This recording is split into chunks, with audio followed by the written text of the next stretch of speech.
नमस्कार दोस्तों, good afternoon, Ram Ram. आज अभी इस समय निर्मला सीतारमन जी अपना 8वां बजट पार्लियामेंट में प्रस्तुत कर रही हैं। तो आज हम उसको लाइव कवर करेंगे और हम ये भी समझेंगे कि बजट के जो ढांचा है, हमारे सिस्टम का जो बजट का ढांचा है कि कितना परसेंट जीडीपी का गवर्नमेंट एक्सपेंडिचर है, कौन-कौन सी चीज़ों पे गवर्नमेंट पैसा स्पेंड करती है, वो पैसा कहाँ जाता है और वो पैसा आता कहाँ से है। तो स्ट्रक्चरल लेवल पे भी हम बजट को समझेंगे, जो बजट की जो स्पेसिफिक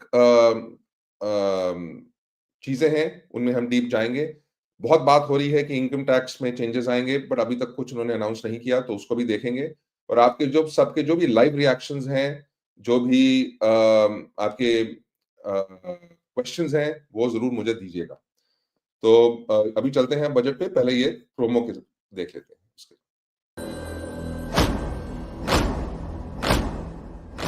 युद्ध, रक्षा, शेयर्स, निवेश, आइए इनकी गहराइयों में जाते हैं।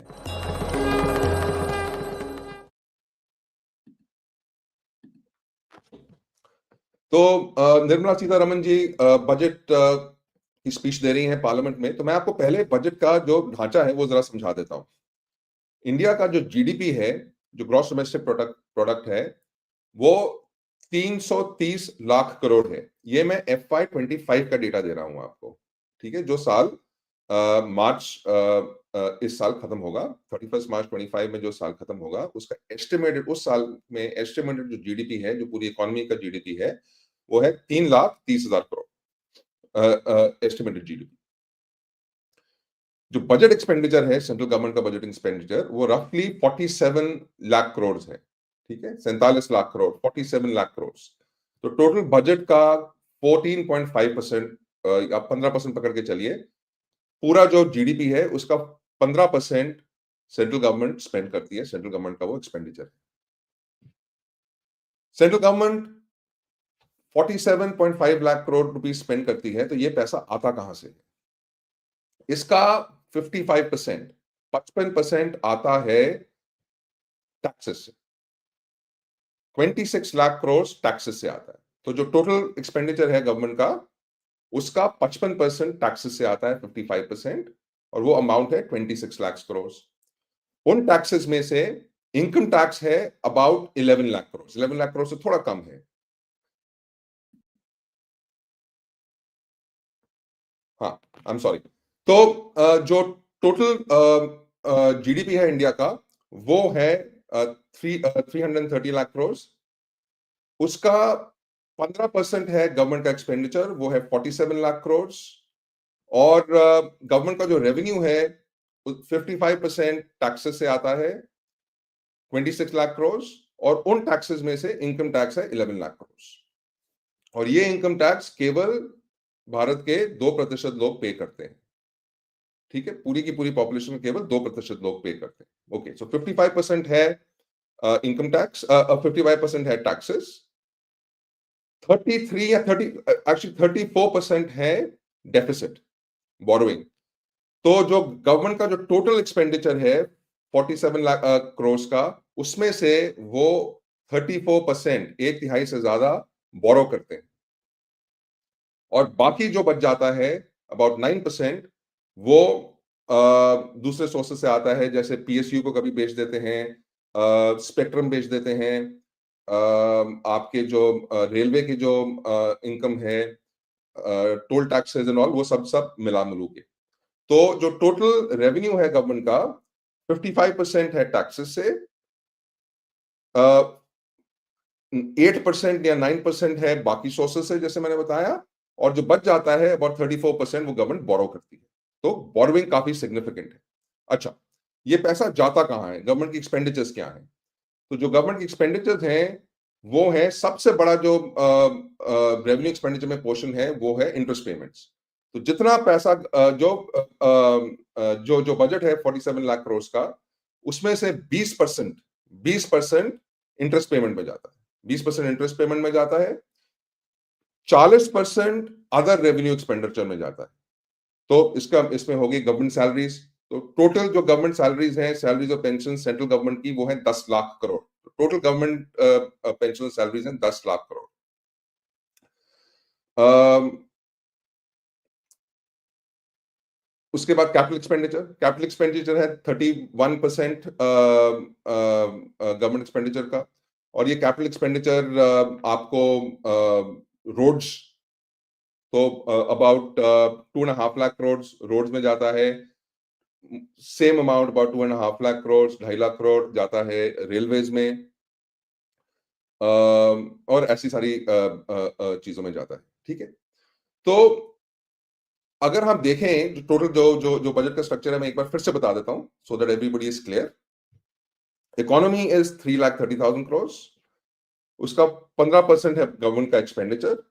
उस एक्सपेंडिचर को फंड करने के लिए टैक्सेस आते हैं 55%, बोरो किया जाता है 34%, और बाकी जो 8% बच जाता है वो दूसरे रेवेन्यू सोर्सेस से आता है, जैसे पीएसयू में बेचना, स्पेक्ट्रम बेचना।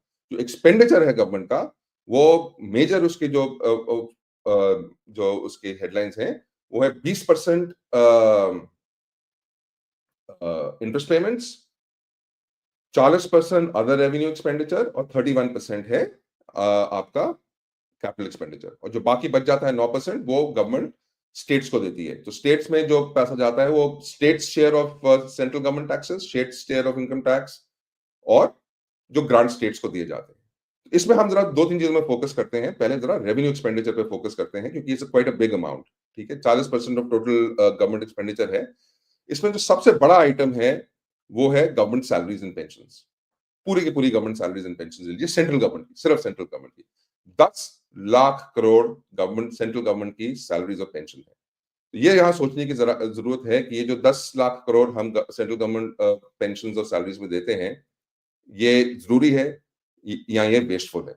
इसमें से डिफेंस सैलरीज भी हैं। डिफेंस सैलरीज रफली आपके पास आएंगी करीबन अबाउट 2.5 लाख करोड़ और सो, जो एक्चुअल डिफेंस में जाती हैं। उस और अगर पूरा डिफेंस मिनिस्ट्री का ले लीजिए तो लिटिल हायर, क्योंकि फॉर ऑर्डिनेंस फैक्ट्री उसमें भी आ जाती है। और सबसे बड़ा इसमें जो एक वो है रेलवेज का। अच्छा, एक बहुत इंटरेस्टिंग चीज है यहाँ, ये नोटिस नहीं की होगी। एक यहाँ फिगर है other administrative expenses central government के। ये अदर एडमिनिस्ट्रेटिव एक्सपेंसेस हैं, ऑफिस का खर्चा, सैलरीज का नहीं, ऑफिस का खर्चा। बिजली हो गई, गाड़ियां हो गई, पेट्रोल हो गया, मिनिस्टर्स के फ्लाइट्स हो गए, ऑफिस फर्नीचर का मेंटेनेंस, ये है 3.5 lakh crore. 3.5 lakh crore central government, government of India, केवल और केवल अपने ऑफिसेस और एडमिनिस्ट्रेटिव मेंटेनेंस के लिए लगाती है। ये सैलरीज नहीं है, सैलरीज आती है गवर्नमेंट एम्प्लॉयज में, जो है 10 लाख करोड़। ठीक है, ये केवल और केवल एडमिनिस्ट्रेशन, जैसे गवर्नमेंट की कोई नई बिल्डिंग बनानी हो, या गवर्नमेंट की कोई बिल्डिंग खराब होगी तो उसकी मरम्मत करानी हो, कोई कंप्यूटर्स खरीदने हो। एक्चुअली अगर अगर अगर कंप्यूटर्स खरीदने हो तो वो कैपेक्स में जाएंगे, बट अगर कोई टीवीज लेने हो या प्राइम मिनिस्टर के रेजिडेंस को ठीक कराना हो, तो ये सब कुछ उसमें आता है। And that is 3.5 lakh crore. तो मैं सोचता हूँ कि अगर यहाँ भारत में भी कोई डिपार्टमेंट ऑफ गवर्नमेंट एफिशिएंसी होता जैसे यूएस में है, तो एटलीस्ट ये जो 3.5 लाख करोड़ है, इसको हम आधा तो कर सकते हैं। और बाकी जो गवर्नमेंट सैलरीज हैं, जो 10 लाख करोड़ की गवर्नमेंट सैलरीज हैं, उसमें से हम 20% तो कम कर सकते हैं। तो अगर वहां 20% कम कर सकते और इसको आधा कर देते, तो 2 लाख करोड़ वहां, 1.5 लाख करोड़ यहाँ, तो 3.5 लाख करोड़ हमारे हमारे पास आ जाता। इनकम टैक्स कितना गवर्नमेंट कलेक्ट करती है? अबाउट 10.8 लाख करोड़, सो 11 लाख करोड़। इससे हम 30% कम कर सकते हैं, just by restraining wasteful expenditure of the government. Just by restraining wasteful expenditure of the government, जो टोटल का टोटल इनकम टैक्स एक्सपेंडिचर है गवर्नमेंट का, उसको हम कम कर सकते हैं। अच्छा, आप लोग जो सब देख रहे हैं, प्लीज मुझे बताते रहिएगा कि निर्मला सीतारमन जी ने इनकम टैक्स प्रपोजल अभी तक दिए हैं कि नहीं, क्योंकि लोगों को उसमें बहुत इंटरेस्ट है और मैं भी उसमें डिटेल में जाना चाहता हूँ। दूसरा एक काफी बड़ा एरिया है गवर्नमेंट एक्सपेंडिचर का है, वो है सब्सिडीज और सोशल वेलफेयर स्कीम्स जिसको कहते हैं। वो सब मिला मिलू के करीबन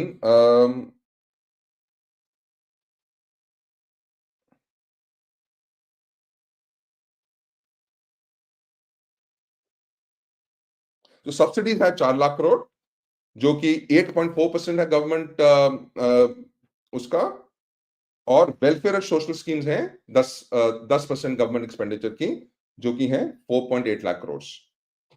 तो सब्सिडीज और गवर्नमेंट जो सोशल सर्विसेज जो स्पेंड करती है, वो सब मिला मिलू के आ जाता है 18% ऑफ गवर्नमेंट एक्सपेंडिचर, और रफली 10 लाख करोड़। ओके, नाउ इसमें आपका आयुष्मान भारत, उज्ज्वला योजना, आवास योजना, ये सब आ जाती है। इसमें ये जो नंबर्स हैं, इसमें एक सिग्निफिकेंट पोर्शन गवर्नमेंट की जो वोट बैंक है, जो गवर्नमेंट का जो पासमानदा वोट बैंक है, जो मुस्लिम वोट बैंक है, गवर्नमेंट उस पर ये स्पेंड करती है। तो इसमें हमने पहले भी बहुत डिस्कशंस की हुई है, तो उसमें आज मैं डिटेल में नहीं जाऊंगा। बट जो भी गवर्नमेंट स्कीम्स हैं, जैसे उज्ज्वला योजना हो गई, आवास योजना हो गई, और बाकी जो योजनाएं हैं, उसका 40% बेनिफिट मुस्लिम्स को जाता है। ये गवर्नमेंट खुद कहती है, ये बीजेपी खुद कहती है, ये बीजेपी के अपने डॉक्यूमेंट्स हैं, ठीक है। 40% उनकी पॉपुलेशन है, करीबन 15%, सॉरी, उनकी पॉपुलेशन पिछले सेंसस में 13% थी, अभी तक सेंसस हुआ नहीं है काफी देर से, तो 18% ऑफ पॉपुलेशन बढ़ी है। बट उनको 40% से ऊपर उनको ये बेनिफिट्स मिलते हैं, तो that is quite a significant amount of money. दूसरा चीज जो गवर्नमेंट स्पेंड करती है सोशल सर्विसेज में, जैसे SC ST पे कुछ ये स्पेंड कर दिया, वो स्पेंड कर दिया। अभी अभी जस्ट रिसेंटली 2-3 मिनट पहले निर्मला सीतारमन ने अनाउंस किया है कि SC SC एंटरप्रेन्योर्स के लिए, SC जो नए बिजनेस में हैं, उनके लिए एक स्पेशल स्कीम वो बना रही है, ठीक है। तो ये बड़ी दुख की बात है कि जब हम बजट डॉक्यूमेंट को भी पढ़े, उसमें भी अलग अलग जगह पे कि भी ये स्कीम सिर्फ SC ST के लिए, जो कॉन्स्टिट्यूशन में है और जो लॉज थे, उसका ये था कि रिजर्वेशन होगी जॉब्स में और एजुकेशन में, ठीक है। तो गवर्नमेंट जॉब्स में रिजर्वेशन होगी और एजुकेशन में रिजर्वेशन होगी एंट्री लेवल पे। उसके बाद जब आपकी प्रमोशन होगी गवर्नमेंट जॉब्स में, तो वो आपके मेरिट पे होगी। हर लेवल पे रिजर्वेशन नहीं होगी प्रमोशन के लिए, वो मेरिट पे होनी चाहिए। आपकी जो एडमिशन हो गई, और अगर आप पास करते हैं, जो पास मार्क्स होते हैं वो सबके लिए सेम होंगे, कोई एंट्री नहीं होगा। बट इस गवर्नमेंट ने वो सब कुछ चेंज कर दिया है। पास मार्क्स भी अलग हैं रिजर्व कैटेगरीज के लिए।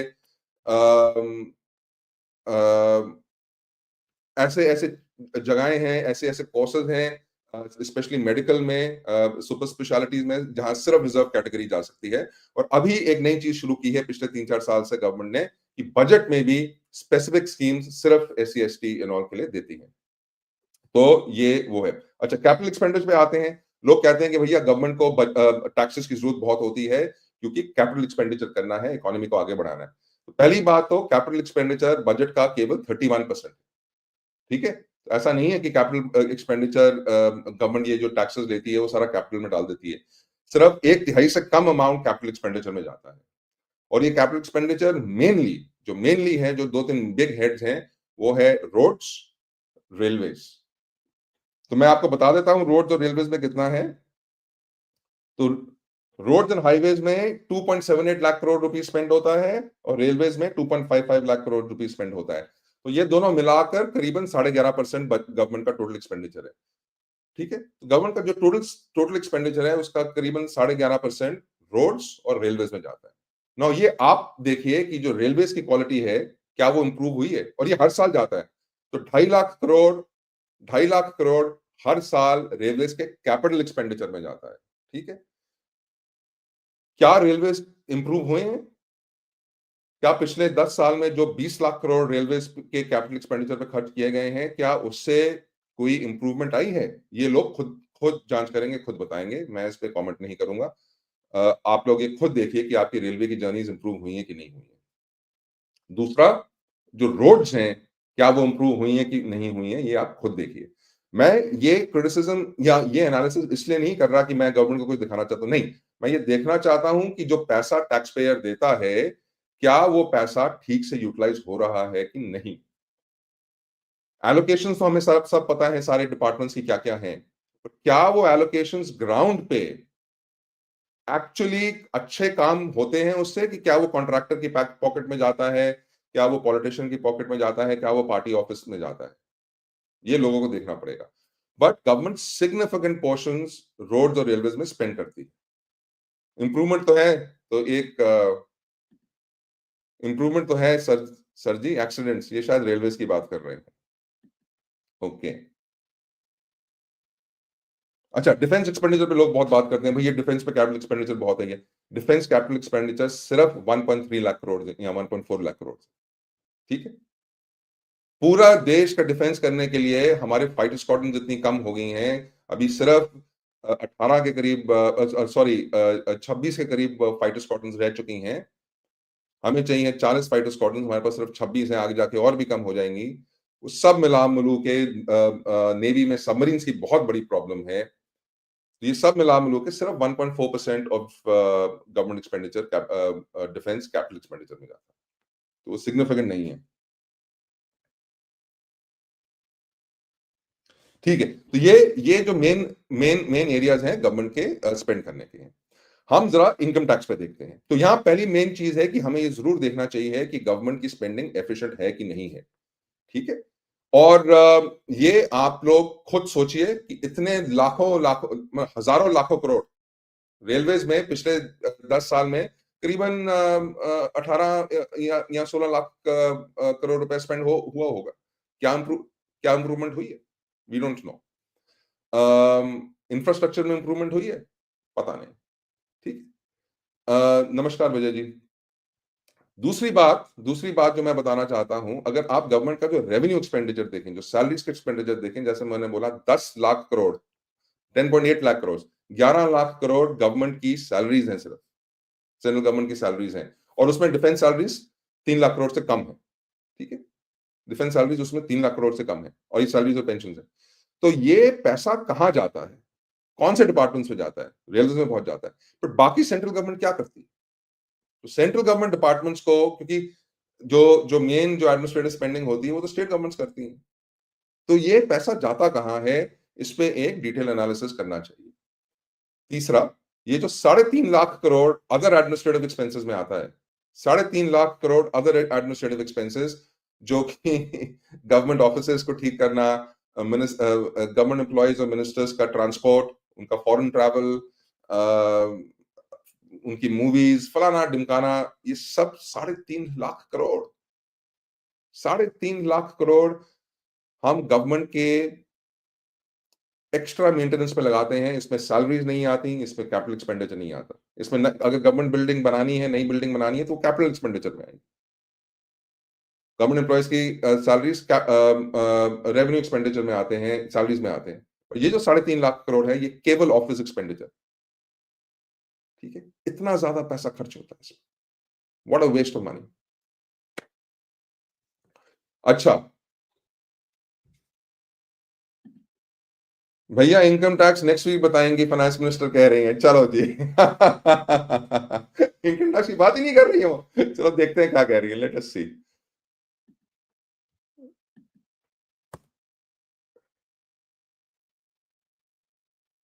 ओके, शुरू हो गया जी।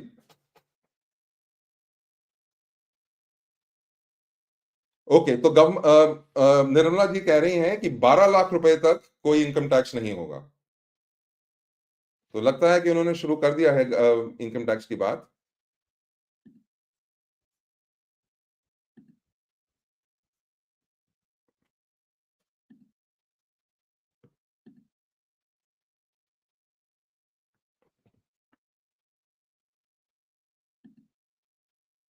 अच्छा, तो ये है इनकम टैक्स पे। अब मैं आपको ये दिखा देता हूं, इसको फिर हम एनालाइज करेंगे। इनकम टैक्स के मुझे लगता है कि इनकम टैक्स का आ गया है, तो ये जरा देख लेते हैं।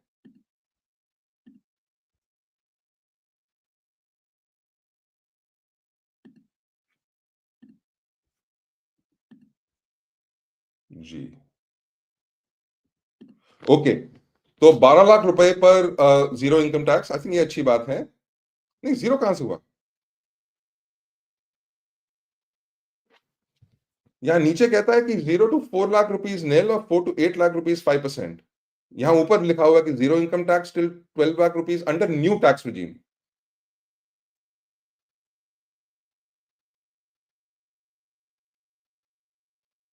अच्छा, ओके, ये थोड़ा-सा कन्फ्यूज़िंग है, ये मुझे समझ नहीं आ रहा ये उन्होंने कैसे किया है? कोई अगर बता सकता है तो यहाँ उन्होंने लिखा है zero income tax till 12 lakh rupees under new tax regime. यहाँ लिखा हुआ है nil tax slab up to 12 lakhs और यहाँ लिखा हुआ है कि 0 to 4 लाख रुपीस निल और 4 to 8 लाख रुपीस 5%। तो ये क्लियर नहीं है, ये सॉरी ये मुझे समझ नहीं आ रहा है ये क्या है? अगर कोई मुझे ये एक्सप्लेन कर सके। ये गवर्नमेंट इतने कॉम्प्लेक्स तरीके से कम्युनिकेट करती है कि मुझे समझ ही नहीं आता है। ये मुझे समझ नहीं आ रहा है। I can not understand this, I am sorry.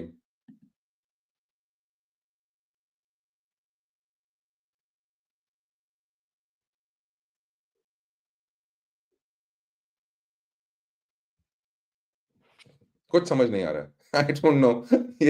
ये हम देखते रहेंगे ये क्या हो रहा है इस पे। इनकम टैक्स की प्रपोजल्स गवर्नमेंट के क्या है, it's very difficult to understand.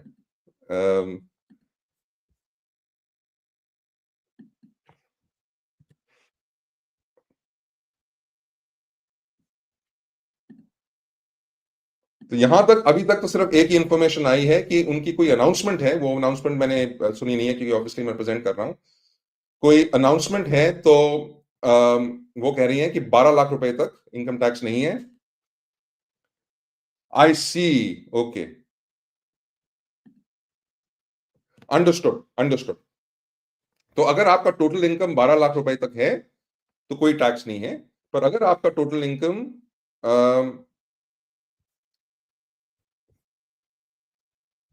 12 lakh रुपए से ऊपर है तो फिर टैक्स है।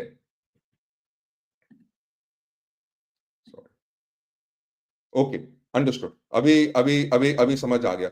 तो प्लीज इंश्योर करिए कि आपका टोटल इनकम 12 लाख रुपए से नहीं हो साल का।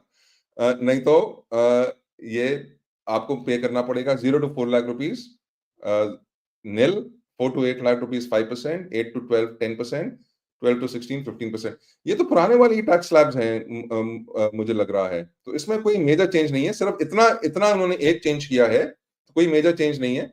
उन्होंने बेसिकली एक मेजर चेंज किया है कि जो जिनका इनकम 12 लाख रुपए से कम है उनको कोई टैक्स नहीं पे करना पड़ेगा। बट अगर आपका इनकम 13 लाख रुपए हो गया, अगर आपका इनकम 13 लाख रुपए हो गया तो according to these proposals suddenly आपको काफी हेवी टैक्स पे करना पड़ेगा, क्योंकि अगर आपका इनकम 13 लाख रुपए हो गया तो कितना टैक्स पे करना पड़ेगा आपको? हाँ, तो 4.8 लाख, सो 4 लाख रुपए पे आपको 5% टैक्स पे करना पड़ेगा, जो है 20,000। अगले 4 लाख रुपए पे आपको 40,000 टैक्स पे करना पड़ेगा और फिर आपके नेक्स्ट लाख रुपए पे 1,500 रुपए टैक्स, नहीं, 1.5 लाख, 15,000 रुपए टैक्स पे करना पड़ेगा।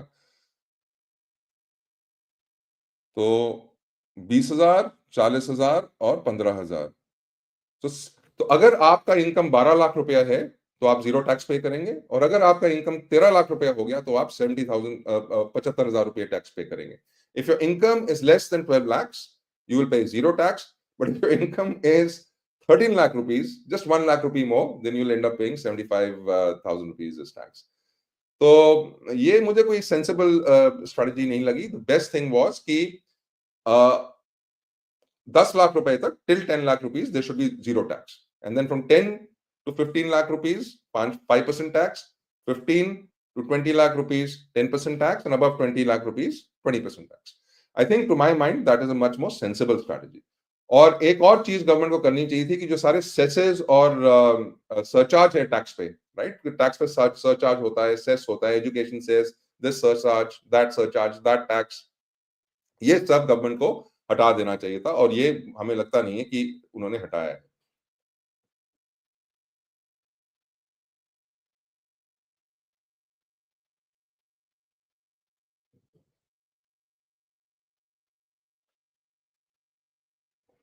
तो ये थोड़ा सा कंफ्यूजिंग है, और आई एम क्वाइट श्योर कि इस पे भी अभी काफी डिबेट होगा। गवर्नमेंट फिर इसको आईटी सेल वाले आएंगे, वो एक्सप्लेन करेंगे इसमें कोई गलती नहीं है, और फिर इसमें चेंजेस होते रहेंगे। तो प्लीज आप लोग ये देखते रहिए और थोड़ा एक्सप्लेन करते रहिए। शुभम त्रिपाठी जी कह रहे हैं कि 12 लाख रुपीस पे 10% टैक्स है। तो आई डोंट नो, यहाँ वैक्सी जी सेइंग कि 12 लाख रुपीस पे कोई कोई टैक्स नहीं है, और यहाँ भी लिखा हुआ है कि 12 लाख तक कोई टैक्स नहीं है।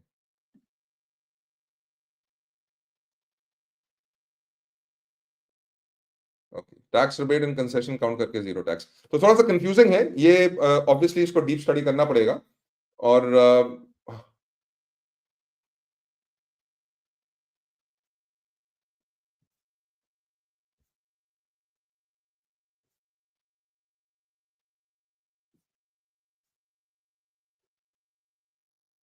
राइट,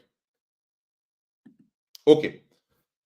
तो ये जैसे जैसे ये क्लैरिटी आती रहेगी हम इसको क्लियर करते रहेंगे। बट अभी तक ये समझ में आ रहा है कि गवर्नमेंट की इंटेंशन डेफिनेटली है कि जो लोअर मिडिल क्लास है उन पे टैक्स बर्डन कम किया जाए। मैं आप लोगों से एक प्रश्न पूछना चाहता हूं, interesting to see middle class की डेफिनेशन क्या होनी चाहिए और लोअर मिडिल क्लास की डेफिनेशन क्या होनी चाहिए। कितना इनकम और होना चाहिए किसी को मिडिल क्लास डिफाइन करने के लिए, ये जरा कमेंट्स में लिख के बताइएगा। क्योंकि जो गवर्नमेंट की मिडिल क्लास की डेफिनेशन है और जो आमतौर पे लोग जो मिडिल क्लास समझते हैं, मुझे लगता है उसमें काफी अंतर है। तो ओके, और जो उनके मेन गवर्नमेंट के जो थ्रस्ट हैं, जो गवर्नमेंट कह रही है उनका जो मेन थ्रस्ट है वो है एग्रीकल्चर इनकम पे। सॉरी, वो है एग्रीकल्चर सेक्टर पे, और वो है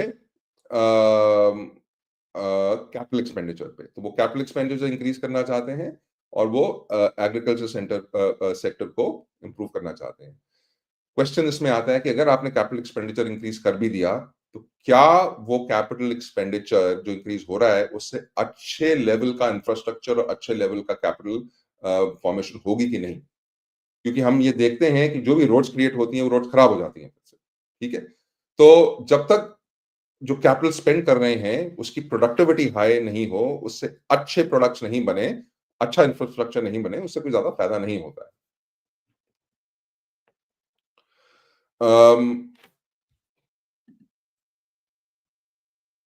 दूसरी चीजें जो गवर्नमेंट कह रही है कि मैं आपको लाइव भी दिखा देता हूं।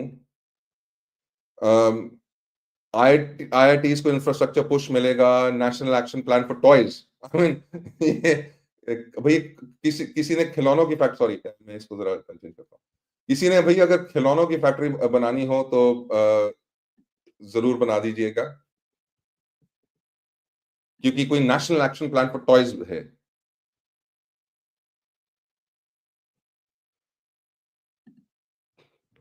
एक हम बात करेंगे फिस्कल डेफिसिट की। तो फिस्कल डेफिसिट वो अमाउंट होता है कि गवर्नमेंट का जो टोटल एक्सपेंडिचर है और गवर्नमेंट का जो टोटल इनकम है टैक्सेस के थ्रू और बाकी जो उनके सोर्सेज होते हैं इनकम के थ्रू, उनके बीच में जो गैप होता है, वो गैप अगर हम जीडीपी से डिवाइड करें तो उसको fiscal deficit as a percentage of GDP कहा जाता है। वो करीबन 4.9% है। It's quite high. पहले जब टारगेट होता था कि उसको 3% के आसपास रखने की कोशिश होती थी, कभी-कभी 3% से कम भी रखने की कोशिश होती थी। तो अगर आप देखें जैसे-जैसे फिस्कल डेफिसिट इंक्रीज होता जाता है, वैसे-वैसे हर साल गवर्नमेंट का जो budgetary expenditure on interest payment है, वो काफी इंक्रीज हो जाता है। तो 20% गवर्नमेंट का बजटरी एक्सपेंडिचर है इंटरेस्ट पेमेंट पे।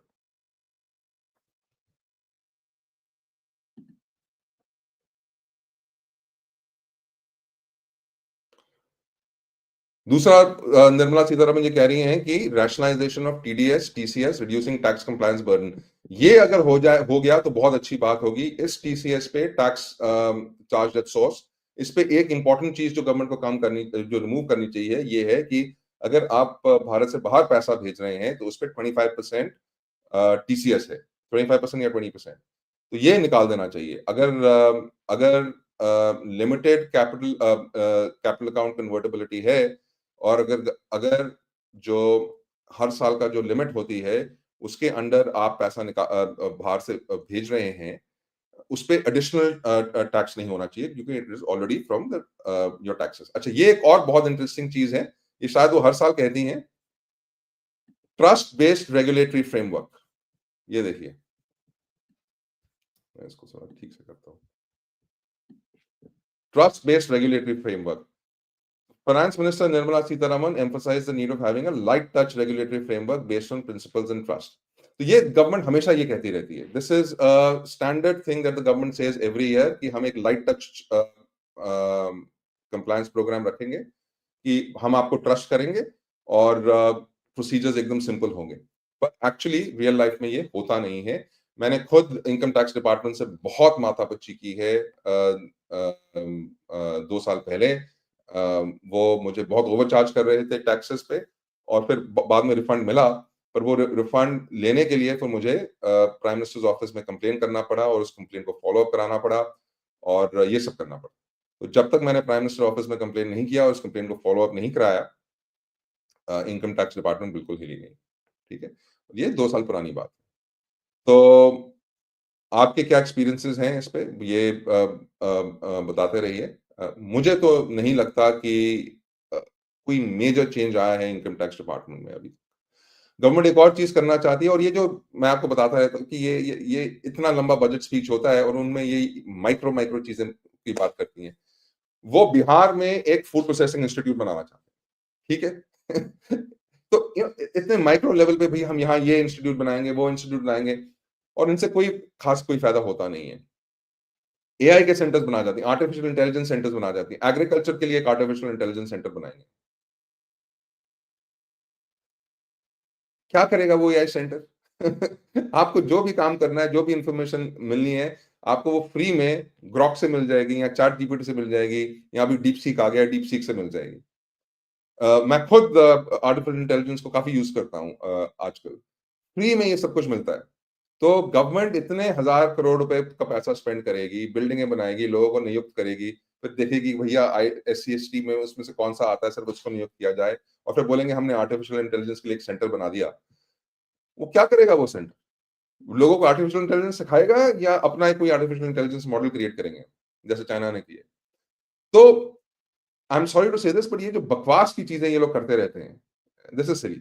अगर आपको आर्टिफिशियल इंटेलिजेंस में कुछ करना था, तो आपको एक लार्ज लेवल पे दुनिया के बेस्ट ब्रेन्स लाकर, दुनिया के बेस्ट कंप्यूटर चिप्स लाकर, बेस्ट सॉफ्टवेयर इंजीनियर्स लाकर, और जो भारत में है उन सबको मिलाकर एक अपना, जैसे डीप सीक ने, चाइना ने अपना आर्टिफिशियल इंटेलिजेंस का मॉडल बनाया है, आप भी बना लेते। और आप कह रहे हैं कि हम एग्रीकल्चर के लिए, और दो और सेक्टर है मैं भूल गया, शायद टेक्सटाइल्स के लिए हम आर्टिफिशियल इंटेलिजेंस का हब बनाएंगे। मीनिंगलेस एक्सरसाइज, इसका मतलब क्या है समझ ही नहीं आता। और देखते हैं निर्मला जी क्या कह रही हैं।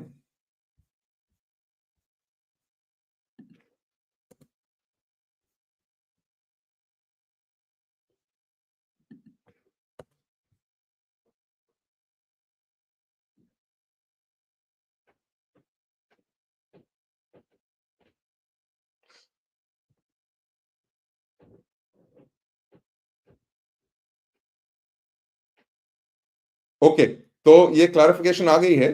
तो ये है tax slabs, these are the tax slabs, ठीक है। और अगर आपका इनकम 12 लाख रुपए से ज्यादा होगा, सॉरी 12 लाख रुपए से कम होगा, तो आपको एक ऐसा रिबेट दिया जाएगा कि आपको जीरो टैक्स पे करना है। बट अगर आपका इनकम 13 लाख रुपए है, मेरे कैलकुलेशन के हिसाब से आपको 75,000 रुपीज टैक्स पे करना पड़ेगा। वो अभी भी है। तो अगर आपका इनकम 13 लाख रुपए है, तो 75,000 रुपीज टैक्स। अगर आपका इनकम 12 लाख रुपए है, तो जीरो टैक्स। इसका मतलब कि 12 लाख से 13 लाख रुपए तक जो मार्जिनल टैक्स रेट है वो है 75%। उसको मार्जिनल टैक्स रेट कहते हैं, कि 12 लाख रुपए तक नो टैक्स, पर अगर आप 1 लाख रुपए और कमा देते हैं, तो उस पे 75% टैक्स होगा। तो मुझे लगता है कि गवर्नमेंट को इसके बारे में थोड़ा सोचना चाहिए। This is not a good way to do things. Marginal tax rate किसी भी लेवल तक इतना नहीं हाई हो जाना चाहिए कि वो 75% तक चला जाए। तो लोगों को फिर बड़ी प्रॉब्लम होगी इससे। तो जो हायर टैक्स जो हायर टैक्स स्लैब पेयर्स हैं, जो 30% पे हैं, जो कि मेरी डेफिनेशन में middle class is at least annual income जिनका एटलीस्ट 15 to 20 लाख रुपीस है एक साल का, I would class that as middle class. और उनको कोई ज्यादा बेनिफिट नहीं मिलेगा इससे, बट अगर लोअर मिडिल क्लास को शायद इसमें सिग्निफिकेंट बेनिफिट मिल सकता है।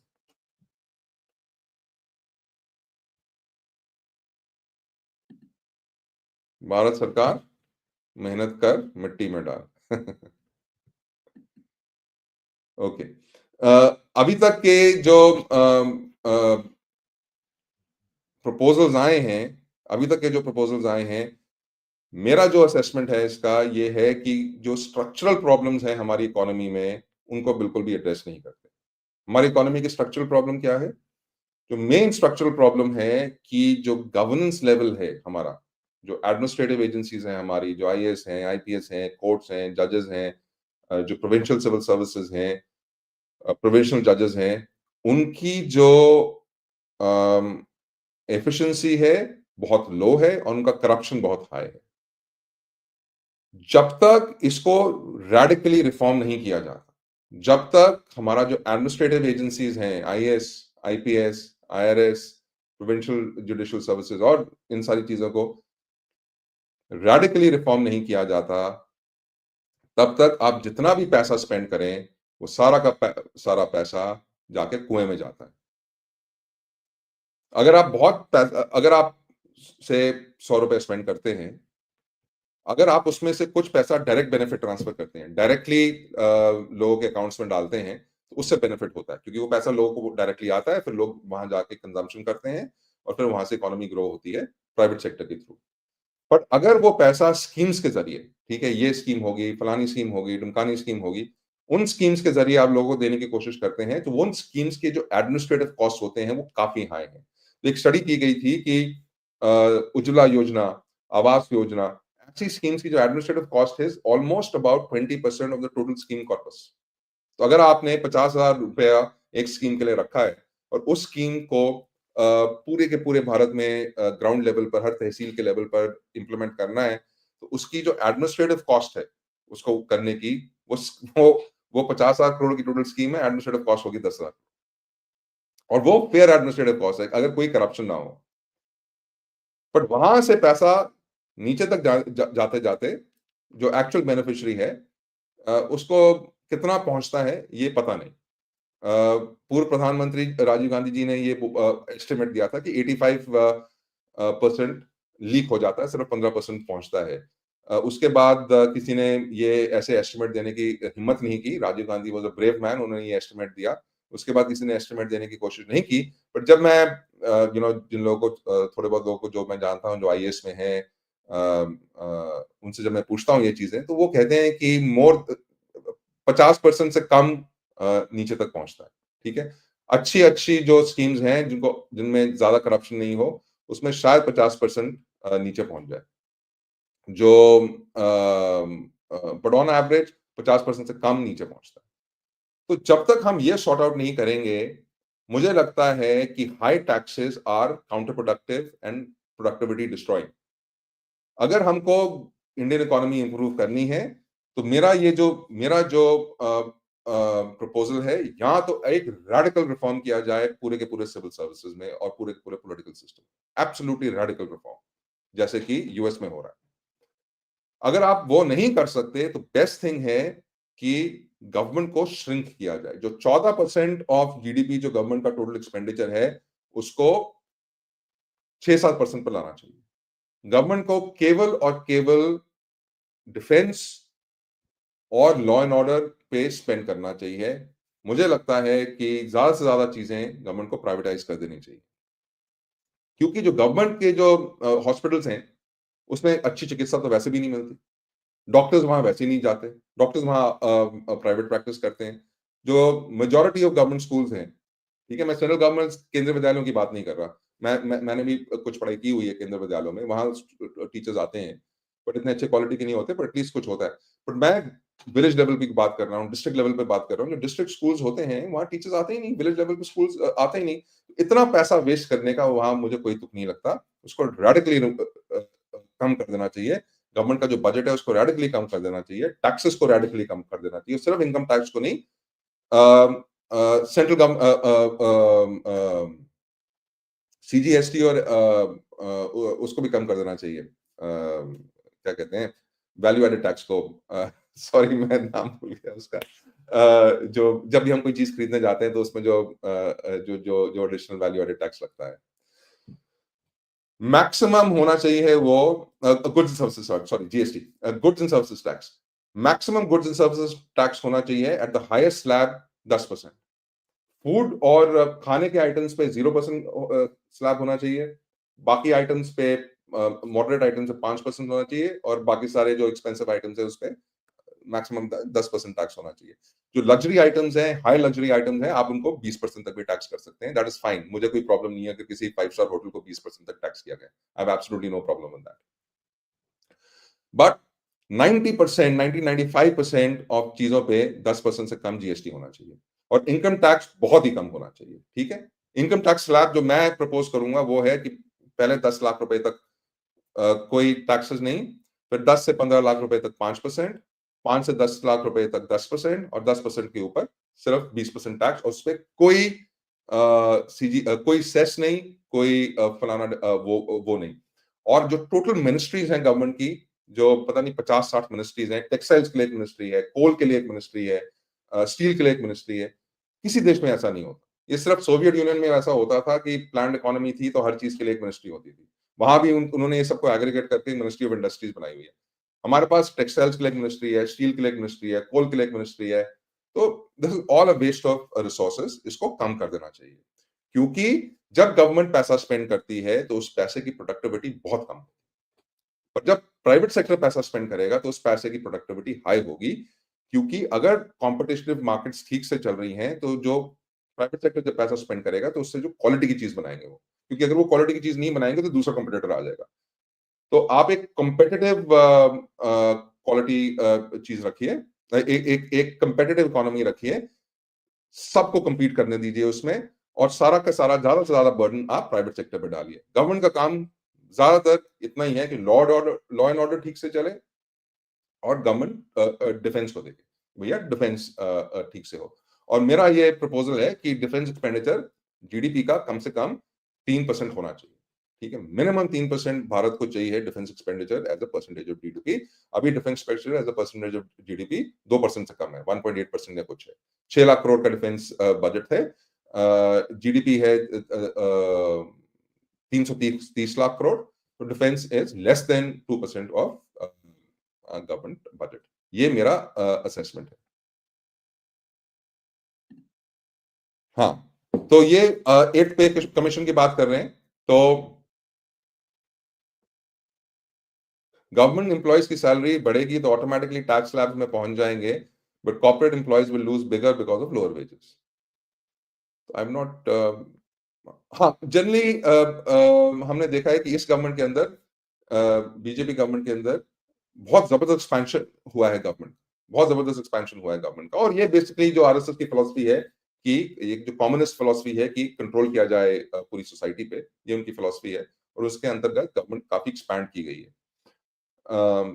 और उससे गवर्नमेंट एक्सपेंडिचर बहुत इंक्रीज होता है। जैसे मैंने बताया 10 लाख करोड़ हम, सॉरी 11 लाख करोड़ हम गवर्नमेंट सैलरीज पे स्पेंड करते हैं। Can you imagine that? Central government, सिर्फ सेंट्रल गवर्नमेंट। स्टेट गवर्नमेंट की अगर हम मिला दें और फिर जो म्युनिसिपल गवर्नमेंट्स हैं उन सबकी मिला दें तो ये एक्सपेंडिचर डबल हो जाएगा, ट्रिपल हो जाएगा। तो ये प्रोडक्टिविटी को डिस्ट्रॉय करता है। इसीलिए मेरा ये असेसमेंट है कि लॉन्ग टर्म मुझे लगता है कि जो इंडियन इकोनॉमी की जो रियल जीडीपी ग्रोथ रेट है वो आज पहले 7-7.5% से स्लो होकर 6.5% पे आ गया है अभी, और मुझे लगता है कि अगले कुछ सालों में ये 5% से भी कम हो जाएगा। क्योंकि जीडीपी को ग्रो करने के लिए हमको स्ट्रक्चरल रिफॉर्म्स चाहिए, हमको सप्लाई साइड रिफॉर्म्स चाहिए, और इस गवर्नमेंट के अंडर कोई भी स्ट्रक्चरल रिफॉर्म नहीं हुआ है। इस गवर्नमेंट के अंदर बेसिकली दो मेजर इकोनॉमिक चीजें हुई हैं। एक थी डिमोनेटाइजेशन। इनिशियली हमने सोचा था कि वो शायद यूजफुल होगी क्योंकि वो ब्लैक मनी को फ्लश आउट करेगी, पर वो हुआ नहीं। ब्लैक मनी बिल्कुल फ्लश आउट नहीं हुआ, तो उससे डैमेज हुआ इकोनॉमी को, और और उससे गवर्नमेंट की पावर इंक्रीज हुई, कैश सर्कुलेशन कम हो गया। और दूसरी जो इस गवर्नमेंट ने थोड़ा बहुत कोशिश की है वो है कि थोड़ा सा डायरेक्ट बेनिफिट ट्रांसफर करने की कोशिश करें, कि लोगों को बैंक अकाउंट खुला के उसमें थोड़ा सा डायरेक्ट बेनिफिट ट्रांसफर करें। बट वहां भी हमने ये देखा कि जो नंबर्स बाहर आते हैं और जो एक्चुअल ग्राउंड पे रियलिटी है उसमें बहुत अंतर है।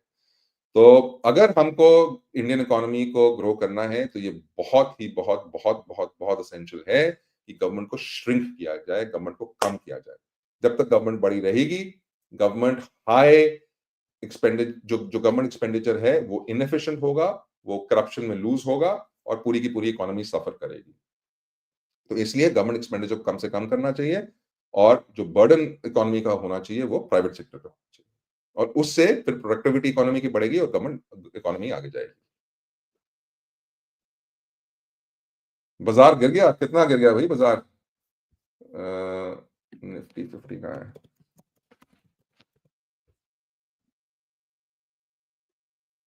कहाँ गिरा है यार? मुझे तो नहीं दिख रहा गिरा हुआ है।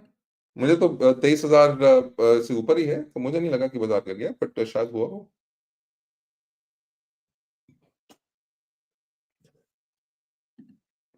What are your thoughts on Argentina's new reform with his prime minister? Excellent, excellent. देखिए, Argentina was in a debt crisis. Argentina was about to default on their international loans, on their international bonds. But because of Xavier Milei, sorry, because of Xavier Milei, they've not defaulted. They've done an extremely good job.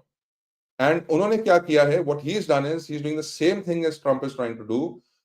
उन्होंने government को shrink करने की कोशिश की है। Because remember, even the most efficient government, even a government like the US government, which is very efficient, ultimately वो private sector से कम efficient होती हैं और वो गलत डिसीजन टेक करते हैं। क्योंकि जो गवर्नमेंट एम्प्लॉय है उसके इंटरेस्ट और आपके इंटरेस्ट मैच नहीं करते, उसका इंटरेस्ट और आपके इंटरेस्ट दोनों ऑपोजिट। तो जितनी पावर आप गवर्नमेंट को देंगे उतना वो इकोनॉमी को डिस्ट्रॉय करेंगे, उतना वो कल्चर को डिस्ट्रॉय करेंगे। ये जो सारा का सारा एलजीबीटी का चीज, ये सब ये गवर्नमेंट से आया। तो उन्होंने गवर्नमेंट को श्रिंक किया, उन्होंने गवर्नमेंट को बहुत ड्रास्टिकली श्रिंक किया, बहुत सारे पब्लिक सर्वेंट्स को गोली को निकाल दिया, सैक कर दिया, एक्सपेंसेस कम किए, एलजीबीटी हटाया, ये सब कुछ सारी डिस्क्रिमिनेशन हटाई, और अभी उनकी इकोनॉमी और टैक्सेस कम किए और अभी उनकी इकोनॉमी अच्छा कर रही है। तो किसी भी इकोनॉमी को अच्छा करने के लिए लो टैक्सेस होने चाहिए, लो गवर्नमेंट इंटरफेरेंस, और जहां भी गवर्नमेंट काम कर रही है गवर्नमेंट को विदाउट एनी डिस्क्रिमिनेशन काम करना चाहिए। भारत में बजट डॉक्यूमेंट में अभी तक मैंने 3 जगह देख लिया है कि एससी एसटी का वो है मेंशन। तो अगर आपके दिमाग में इतना आ गया है कि आप लोगों से इतना डिस्क्रिमिनेशन करेंगे, मेरिटोक्रेसी को टोटली डिस्ट्रॉय कर देंगे, तो significant GDP growth is impossible. इसीलिए इसीलिए जब मैं अपने इन्वेस्टमेंट करता हूं, जो मैंने कल अपने लाइव में भी बताया था, जो ग्लोबल एजेंसीज हैं ये सब एस्टिमेट करते हैं कि इंडिया का जीडीपी 6% तक ग्रो करेगा फॉर द फोर्सिबल फ्यूचर। मेरा ये एस्टिमेट है कि क्योंकि गवर्नमेंट में ये जो डिस्क्रिमिनेशन बहुत आ गई है और मेरिटोक्रेसी इतनी कम हो गई और गवर्नमेंट इतना एक्सपैंड कर गई है, मुझे लगता है कि इस पे जीडीपी ग्रोथ पे एक डैम्पनिंग इफेक्ट आएगा। तो मैंने जो एस्टिमेट किया हुआ है कि जीडीपी 4.5 to 5% से ज्यादा ग्रो नहीं करेगा। और गवर्नमेंट एक और भी गलत चीज करती है, इन्फ्लेशन नंबर जो गवर्नमेंट दे रही है वो गलत नंबर्स है, दे आर नॉट ट्रू। मैं आपको एक चीज बताता हूं, अगर आप इकोनॉमिक सर्वे देखें जो कल निर्मला सीतारमन ने प्रेजेंट किया था, उसमें नॉमिनल जीडीपी ग्रोथ रेट उन्होंने 9.5% बताया, 9.5%, और रियल जीडीपी ग्रोथ रेट वो कह रहे हैं कि 6.5% होगा। इसका मतलब इन्फ्लेशन सिर्फ 3.5% है। नॉमिनल जीडीपी जो एक्चुअल नंबर्स होते हैं और रियल जीडीपी वो नंबर्स होते हैं जो इन्फ्लेशन निकाल के होते हैं। तो अगर नॉमिनल जीडीपी 9.5% है और रियल जीडीपी 6.5% है, इसका मतलब इन्फ्लेशन सिर्फ 3% 3% है, 3.5% है। That's not possible. Inflation inflation 7 से 10% तक है। और आप लोग जुड़े हुए हैं जो भी लोग, वो प्लीज मुझे बताएं कि इन्फ्लेशन कितनी है। मेरे हिसाब से इन्फ्लेशन इज एटलीस्ट 7 to 10%। तो जो रियल जीडीपी ग्रोथ नंबर्स हैं हमारे, वो एज इट इज 4% से कम ही है, और मुझे लगता है कि आगे जाते जाते ये और कम होंगे। चलो, डिफेंस बजट पे भी उन्होंने अभी तक कुछ नहीं बोला।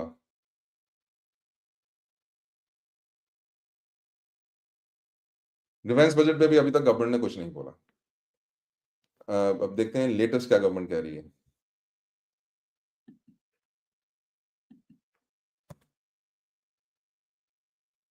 ये देखिए,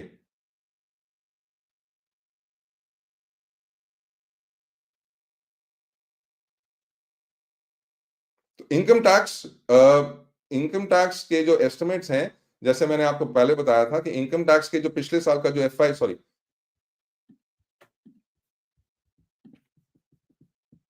इनकम टैक्स का जो पिछले साल का एस्टिमेट था वो था 10.8 लाख करोड़।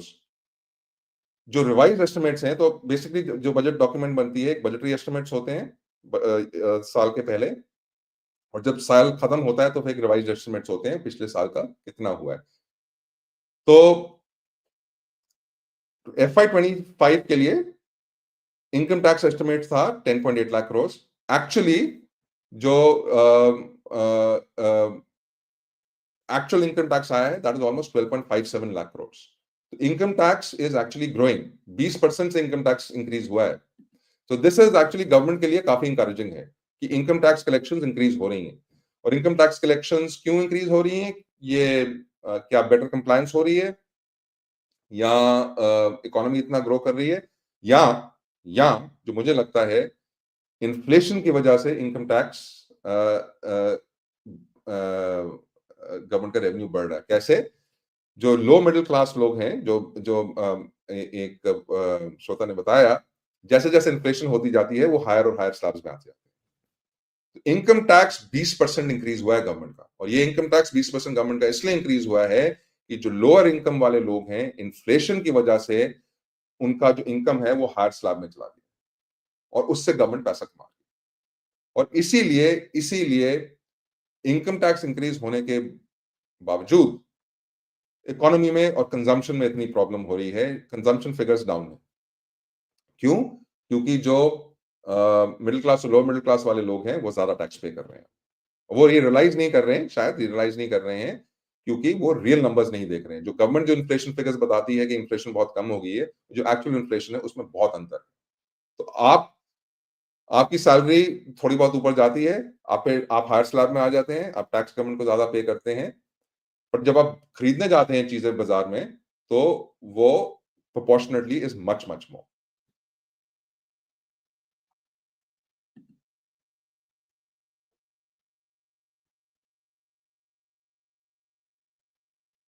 ओके,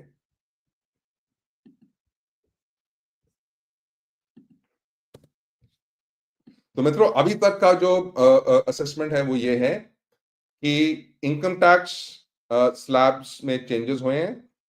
12 लाख रुपए तक अगर आपकी इनकम होगी तो उस पर कोई टैक्स नहीं होगा। बट मेरे जहां जो बजट डॉक्यूमेंट्स मैंने पढ़ी हैं, उसके हिसाब से अगर आपकी इनकम 1 लाख रुपया ज्यादा होगी तो उस पर इंक्रीमेंटली मार्जिनली 75% ज्यादा टैक्स होगा। That is quite crazy. Government की के रेवेन्यूज बढ़ रहे हैं। इनकम टैक्स 20% से बढ़ा है पिछले साल से, और ये इनकम टैक्स मेरे हिसाब से गवर्नमेंट का इनकम टैक्स रेवेन्यू इसलिए बढ़ा है क्योंकि लोअर मिडिल क्लास और मिडिल क्लास वाले लोग हायर इनकम स्लैब्स में आए हैं और वो ज्यादा टैक्स पे कर रहे हैं। उसके अलावा इस बजट में अभी तक और बहुत सारे जो नॉर्मल हर बजट में होते हैं कि हमने SC ST के लिए ये कर दिया, हमने फलाना के लिए वो कर दिया, हमने ये इंस्टीट्यूट वहां खोल दिया, हमने फलाना इंस्टीट्यूट वहां खोल दिया, वो सब है। डिफेंस बजट अभी तक कुछ पता नहीं आया है कि नहीं, मैं एक बार चेक कर लेता हूं। अगर किसी ने देखा हो डिफेंस बजट आया हो तो प्लीज बता दीजिएगा मुझे।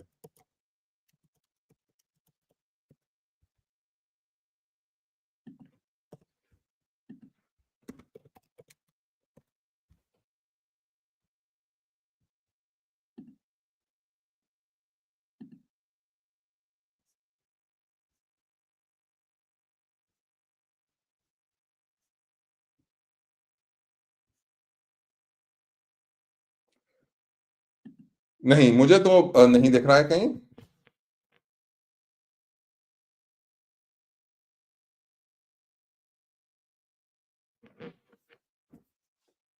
तो डिफेंस बजट में मैंने तो नहीं देखा है अभी तक। तो मेन चीज है इनकम टैक्स स्लैब्स में इनकम टैक्स स्लैब वही है। बस इतना आया है कि एक नया रिबेट गवर्नमेंट देगी कि अगर आपका इनकम 12 लाख रुपए से कम है तो आप जीरो टैक्स पे करेंगे। इसीलिए मैं फिर से कहता हूं कि जो लोग निवेश कर सकते हैं वो निवेश कर लें, क्योंकि जो कैपिटल गेन्स होते हैं वो इनकम के अंदर नहीं आते। कैपिटल गेन्स सेपरेट होते हैं, बट इस गवर्नमेंट ने कैपिटल गेन्स टैक्स भी इंक्रीज कर दिया है, 10% से 12.5% तक कर दिया है कैपिटल गेन्स टैक्स। अगर किसी के कोई प्रश्न हो तो प्लीज पूछ लीजिएगा। अभी तक तो कोई मेन क्वेश्चंस नहीं है। ओके, तो हम इकोनॉमी में थोड़ी और बात करते हैं। जनरली जो इंडियन इकोनॉमी है, उसका जो जब जब रिफॉर्म्स हुए थे, जब 1990s में जब फॉरेन एक्सचेंज क्राइसिस आया था, बैलेंस ऑफ पेमेंट्स क्राइसिस आया था, उसके बाद मनमोहन सिंह और नरसिम्हा राव ने, स्पेशली नरसिम्हा राव ने, जो प्रधानमंत्री थे, उन्होंने ये सपोर्ट किए थे रिफॉर्म्स। जब वो रिफॉर्म्स हुए थे, तो जो मेन चीजें उन्होंने की थी ये थी कि एक लाइसेंस परमिट राज कम किया जाए, कैप जो जो रुपी है उसको और कन्वर्टेबल किया जाए, इंपोर्ट्स को आसान किया जाए, रुपी को और कन्वर्टेबल किया जाए, और इकोनॉमी पे जो जकड़ थी गवर्नमेंट की वो धीरे धीरे कम की जाए। तो धीरे धीरे उन्होंने इकोनॉमी की जकड़ कम की, और जब उन्होंने इकोनॉमी पे अपनी जकड़ कम की गवर्नमेंट ने, उसकी वजह से हमने अच्छे ग्रोथ रेट्स देखे। ठीक है, मिड 1990s से लेकर आप कह सकते हैं कि 2010 तक, 2015 तक अच्छे ग्रोथ रेट्स आए। जब ये सरकार आई 2014 में, तो ये होप कर रहे थे कि ये एक और लेवल ऑफ रिफॉर्म्स करेंगे, क्योंकि जो पहले लेवल ऑफ स्ट्रक्चरल रिफॉर्म्स थे उसके बाद कुछ हुआ नहीं था, तो हम होप कर रहे थे कि फिर से स्ट्रक्चरल रिफॉर्म्स आएंगे, आईएएस आईपीएस कम होगा, जुडिशियल रिफॉर्म्स आएंगे, टैक्सेस कम होंगे, करप्शन कम होगी, जो एक पैसा जब गवर्नमेंट स्पेंड करती है, उस पैसे की जो प्रोडक्टिविटी है, जिसको हम कैपिटल प्रोडक्टिविटी कहते हैं, वो कैपिटल प्रोडक्टिविटी ऊपर जाएगी। बट एग्जैक्टली उसका ऑपोजिट हुआ, गवर्नमेंट एक्सपैंड हुई। ठीक है, गवर्नमेंट एक्सपैंड हुई, कैपिटल प्रोडक्टिविटी कम हो गई, एक्सपेंडिचर्स इंक्रीज हो गए गवर्नमेंट ने पैसा बहुत स्पेंड किया, बट वो उस पैसे की जो प्रोडक्टिविटी है वो बहुत कम हो गई। इंफ्रास्ट्रक्चर पे गवर्नमेंट ने बहुत स्पेंड किया, मंदिर तोड़े, ट्रीज तोड़ी, ये किया वो किया, बहुत तहस नहस किया, बट एक्चुअली कोई अच्छा इंफ्रास्ट्रक्चर बना ही नहीं। ठीक है, और जो जो इंफ्रास्ट्रक्चर बना, जैसे रोड्स बनी, कहीं कहीं एरियाज पे रोड्स बनी है, वो सब टोल रोड्स। तो जब आपने कैपिटल एक्सपेंडिचर किया है, उसके ऊपर आपको टोल भी देना पड़ता है, रोड टैक्स भी देना पड़ता है, टोल भी देना पड़ता है। रेलवेज में इतना एक्सपेंडिचर किया गया, पर रेलवेज की बहुत बुरी हालत है। तो ये सब दर्शाता है कि गवर्नमेंट की जो एडमिनिस्ट्रेटिव कैपेबिलिटी है वो अच्छी नहीं है। मोदी ने ये प्रॉमिस किया था कि वो गुजरात के चीफ मिनिस्टर रहे हैं इतने साल, तो उनको एडमिनिस्ट्रेशन करना आता है, बट पिछले 10.5 साल का जो ये एविडेंस है, उसमें ये है कि मोदी की जो एडमिनिस्ट्रेटिव कैपेबिलिटीज हैं वो अच्छी नहीं है, क्योंकि ना तो कैपिटल प्रोडक्टिविटी इंप्रूव हुई, ना तो अच्छा इंफ्रास्ट्रक्चर बना, और ना तो टैक्सेस कम हुए। तो things have actually become bad, और अगर इकोनॉमी को भी इंप्रूव करना है तो एक और राउंड ऑफ स्ट्रक्चरल रिफॉर्म्स करने ही करने होंगे। और अभी इकोनॉमी के पास एक और बहुत बड़ी प्रॉब्लम है, और वो प्रॉब्लम है कि जब मोदी ने टेक ओवर किया था, जब बीजेपी ने टेक ओवर किया था, तो ये जो रिजर्वेशंस का और ये जो एंटी मेरिटोक्रेसी चीज थी वो इतनी चरम सीमा पे नहीं थी, बट इनके 10.5 साल में इन्होंने ये जो मेरिटोक्रेसी को एकदम डिस्ट्रॉय कर दिया है, और ये जो रिजर्वेशन है उसको बहुत ही चरम सीमा सीमा तक ले गए हैं। अभी बात हो रही है प्राइवेट सेक्टर में रिजर्वेशन की। तो ये सब मिला मिलू के मुझे लगता है कि इंडियन इकोनॉमी के पास अभी लॉन्ग टर्म के लिए इकोनॉमी ग्रोथ स्लो होगी, इन्फ्लेशन हाई रहेगी, और थिंग्स इंप्रूव नहीं होंगी किसी के लिए। अगर कोई नई गवर्नमेंट आएगी, क्या वो चीजें इंप्रूव कर सकती है? आई डाउट, क्योंकि इन लोगों ने अपना ये जो पूरा रिजर्वेशंस इतनी बड़ी बना दी हैं कि कोई भी नई गवर्नमेंट आएगी वो रिजर्वेशंस को कम नहीं करेगी, वो भी रिजर्वेशन को बढ़ाती रहेगी। तो अगर भारत को बचाना है, तो एक ही विकल्प है कि यहाँ ट्रंप जैसा या कोई अर्जेंटीना के जो प्रेसिडेंट है जेवियर मिली जैसे, ऐसा कोई पर्सन आ जाए।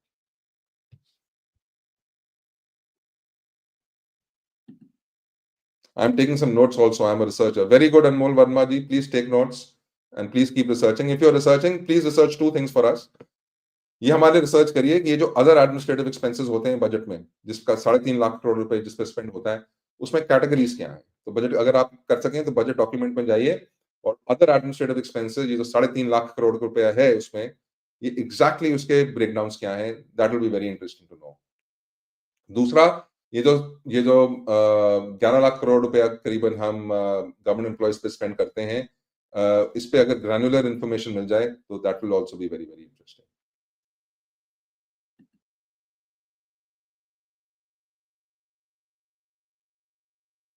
Sir, salary class who are not paying any major loans like housing should opt for which tax regime?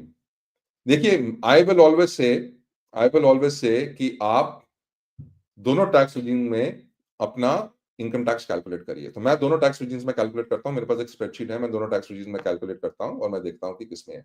मैं 2 चीज़ें बोलूँगा। एक तो आई वुड से दैट ये जो 80 जो एटीसीसीबी है, आई थिंक सेक्शन 80 सीसी है, एटीसीसीबी है आई थिंक, जिसमें ये जो टैक्स रिलीफ्स होती हैं, उसमें 3-4 कैटेगरीज़ होती हैं। एक तो होता है पब्लिक प्रॉविडेंट फंड। मैं पब्लिक प्रो मैं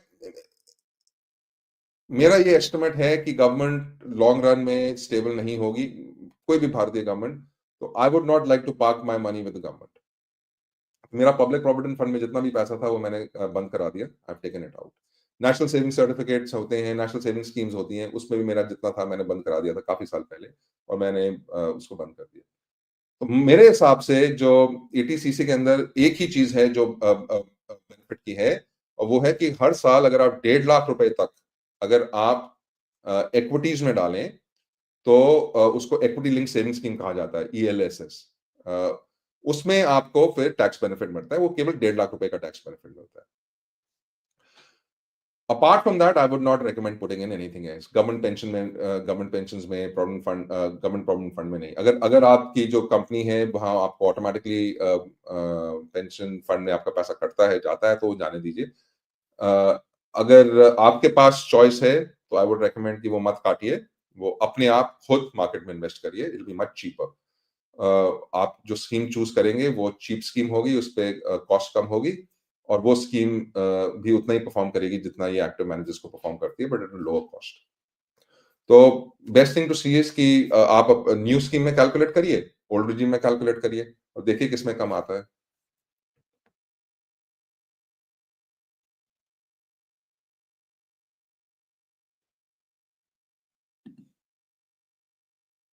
नहीं नहीं नहीं नहीं नहीं नहीं, ऐसा नहीं है। स्टॉक मार्केट में आपका इनकम होता है वो दो कैटेगरी का होता है। इनकम तो एक ही कैटेगरी का होता है, वो है डिविडेंड, और फिर होते हैं कैपिटल गेन्स। जब आप स्टॉक्स बेचते हैं तो वो कैपिटल गेन्स आता है। Capital gains tax income tax के अंदर नहीं आता। Capital gains is a separate thing. Capital gains आपका इनकम नहीं होता। तो जब इनकम टैक्स कैलकुलेट करते हैं तो उसमें सैलरी होती है, अगर आपको रेंट मिलता है, डिविडेंड्स होते हैं। ये चीजें सारी इनकम टैक्स के प्रीव्यू में आती हैं। अगर आपके पास बॉन्ड्स हैं, बॉन्ड इंटरेस्ट हो, डेट म्यूचुअल फंड्स अभी इनकम टैक्स के रिजीम में आ गए हैं, पहले कैपिटल गेन्स टैक्स में होते थे, अगर आप बेचें उनको तो ये सब आपका इनकम में आ जाता है। तो अगर आपके पास शेयर्स हैं और आपने इन्वेस्ट किए हैं, उस शेयर्स का जो डिविडेंड है वो इनकम टैक्स के अंदर आएगा, आपके 12 लाख के अंदर आएगा। अगर आपने वो शेयर्स बेचे और उस पे आपको गेन्स हुए, वो कैपिटल गेन्स टैक्स में आएंगे, और अगर वो लॉन्ग टर्म कैपिटल गेन्स है तो I think long term capital gains tax अभी 12.5% है, पहले 10% होता। तो वो अलग अलग चीजें हैं।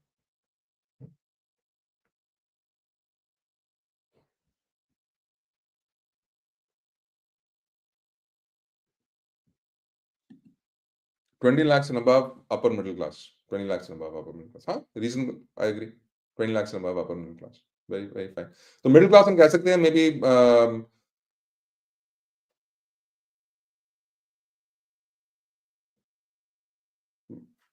आई डोंट नो, 15 लाख से 20 लाख और 20 लाख से ऊपर अपर मिडिल क्लास।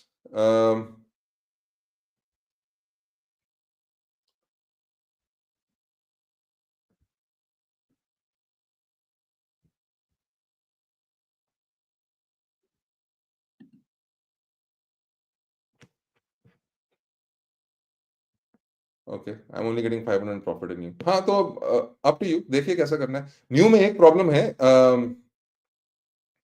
नहीं, वो सिर्फ बिजनेसमैन के लिए। अगर आपने एक बार न्यू रिजीम में आपने पैसा डाल दिया, तो फिर आप ओल्ड रिजीम पे वापस नहीं जा सकते if you are a businessman. But I think for salaried employees that is not a problem, I am not sure. ये जरा चेक कर लीजिएगा।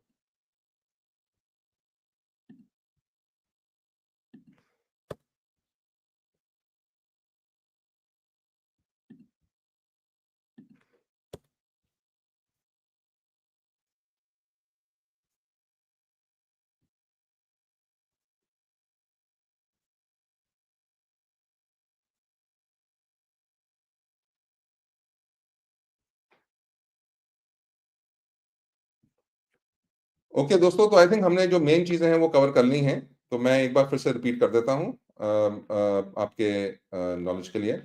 गवर्नमेंट का जो टोटल इनकम है जो जो जो जो जीडीपी है भारत का वो है 3,30,000 करोड़, 3,30,000 करोड़। उसका 14.5% गवर्नमेंट एक्सपेंडिचर है, 15% पकड़िए, अबाउट 50,000 करोड़, सॉरी 50 लाख करोड़। उसमें से 20% जाता है इंटरेस्ट पेमेंट्स पे, 40% जाता है रेवेन्यू एक्सपेंडिचर पे, गवर्नमेंट एम्प्लॉइज और इन सब पे, और 31% जाता है कैपिटल एक्सपेंडिचर पे। कैपिटल एक्सपेंडिचर मतलब roads, railways and so on. और जो गवर्नमेंट का इनकम है वो 55% आता है टैक्सेस से, 8% आता है अदर सोर्सेस से, और बाकी जो फंड होता है जो 34% है वो फिस्कल डेफिसिट से फंड होता है। गवर्नमेंट का जो मेन फोकस है, जो पिछले 10 साल से फोकस रहा है इस गवर्नमेंट का, वो फोकस अभी भी इंटैक्ट है। इस बजट डॉक्यूमेंट में ऐसी कोई नई चीज नहीं है, वो जो थोड़ा सा इनकम टैक्स में चेंजेस किए हैं उसके अलावा ऐसी कोई मेन चेंज ऑफ डायरेक्शन नहीं है। ये अभी भी गवर्नमेंट को एक्सपैंड करना चाहते हैं। ये अभी भी मेरिटोक्रेसी को डिस्ट्रॉय करके इनके जो वोट बैंक्स हैं, जैसे मुस्लिम्स हो गए, एससी एससी हो गए, इन पे वो फोकस करना चाहते हैं। और बेसिकली बिजनेस एज यूजुअल। तो मुझे इस बजट पे कोई नई चीज नहीं दिखी apart from a little change in income tax. लोग कहते हैं कि नया निर्मला सीतारमन ने बोला कि नया इनकम टैक्स बिल आएगा, नया इनकम टैक्स लॉ आएगा अगले हफ्ते, तो उस इनकम टैक्स लॉ को देखेंगे उसमें क्या चेंजेस हों। अगर वो सिग्निफिकेंट चेंजेस होंगे तो वो इंटरेस्टिंग होंगे। अभी तक तो कोई मेजर मेजर चेंज नहीं हुआ। हाँ, अगर आपका इनकम 12 लाख रुपए से कम है तो अगर आप कोई टैक्स नहीं पे करेंगे, और पहले भी अगर आपका इनकम 7 लाख रुपए से कम होता तो आप कोई टैक्स नहीं पे करते। तो ऑन मार्जिन कोई ज्यादा खास फर्क किसी को पड़ने वाला नहीं। ठीक है, जो 12 लाख रुपए का अगर आपका इनकम है तो शायद आपको 50-60, मैक्सिमम 50,000 रुपए का फर्क पड़ेगा इससे। ठीक है, कोई कोई ज्यादा बड़ी बात नहीं है। जो हमें फायदा होता, सिग्निफिकेंट फायदा होता, वो तब होता अगर इन्फ्लेशन कम हो जाती। अगर इन्फ्लेशन कम हो जाती और जो डेली यूज की चीजें हैं उसके कॉस्ट कम हो जाते तो उससे लोगों को बहुत फायदा होता, but I don't see that happening in the long run. तो नमस्कार, थैंक यू सो मच। ये एक कमेंट है विकास पटेल जी का। मैं 12 घंटे का नौकरी करता हूँ, खर्च ही पूरी नहीं होती है, इन्वेस्ट शेयर मार्केट में कैसे करूँ? हाँ, बिल्कुल, बिल्कुल, बहुत बहुत बहुत बहुत मुश्किल है। अगर आपकी ये सिचुएशन है तो बहुत मुश्किल है इन्वेस्ट करना, बहुत मुश्किल है इन्वेस्ट करना। ये आप तभी कर सकते हैं जब थोड़ा जो मेन खर्च है उससे थोड़ा थोड़ा जो फ्री हो जाए, तो इन्वेस्ट किया जा सकता है। बट अगर नहीं हो सकता तो इट्स वेरी वेरी डिफिकल्ट। नहीं नहीं नहीं किया जा सकता Vikas Patel ji. I am sorry to hear that. मैं यही आशा करता हूँ कि माँ लक्ष्मी की आप पे कृपा हो और आप एक बार कर पाएँ। पर अगर आप कभी करें तो प्लीज़, प्लीज़, प्लीज़ बहुत केयरफुली करें, सिर्फ़ सही लेवल पे करें। सिंगल स्टॉक्स में मत करें, सिंगल शेयर्स में मत करें, इंडेक्स में करें, वो भी इंडेक्स जब राइट लेवल पे हो तब करें, और चीप ईटीएफ से करें, एक्सचेंज ट्रेडेड फंड से करें, या किसी चीप म्यूचुअल फंड से करें। ये मैं आपको डेफिनिटली रिकमेंड करूँगा। तो ठीक है दोस्तों, नमस्कार। हमने बजट पे कवर किया, और अगर और कोई प्रश्न होंगे तो हम उसको अपना जो हमारा रेगुलर लाइव है फ्राइडे को जो हमारा 9 बजे होता है, फ्राइडे को रात को जो 10 बजे होता है उसमें हम ले लेंगे। और प्लीज़ इसको लाइक और सब्सक्राइब ज़रूर कर दीजिए। और ये अगर कोई एनालिसिस कर सकता है कि जो 3.5 लाख करोड़ रुपए गवर्नमेंट अदर एडमिनिस्ट्रेटिव एक्सपेंसेस पे खर्च करती है, ऑफिसेज पे स्पेंड करती है, नए ऑफिसेज बनाने पे नहीं, बट जो एग्जिस्टिंग ऑफिसेज हैं उसको चलाने में विदाउट सैलरीज, वो क्या खरीदते हैं ये लोग जो साढ़े साढ़े 3 लाख करोड़ रुपए लगते हैं इनको, क्या खरीदते हैं, क्या करते क्या हैं ये लोग इन ऑफिसेज में, ये मैं डेफिनेटली जानना चाहूंगा। नमस्कार।